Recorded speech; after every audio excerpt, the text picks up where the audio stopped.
Homogeneous equilibrium is in which all of the reactant and the product are in the same phase, like gas and aqueous, as you have seen so far.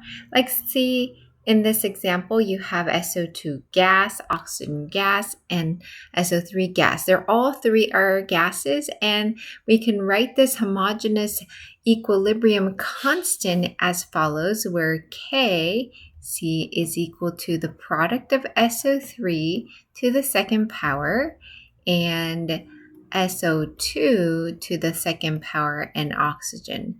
Because all of them were in gas, or if they were all in aqueous phase, we incorporate all of them into the equilibrium constant. However, reactions are not always gas. There's going to be liquid, there's going to be solid. So what do we do in that case? So those are considered to be a heterogeneous equilibrium, and that involves more than two different phases. When we write equilibrium constant, we do not include the solid and the liquid. We only include the gas and the aqueous only. So for example, let's do some problems.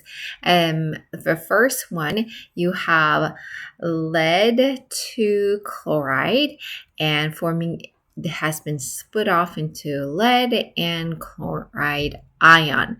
And you'll notice these are aqueous, whereas the reactant is solid. So we're only going to include the reactants only. So we know that product always goes on top and reactant goes on the bottom. So in this case, we have PB bracket, and then we have the Cl minus bracket to the second power, since the coefficient is to the second.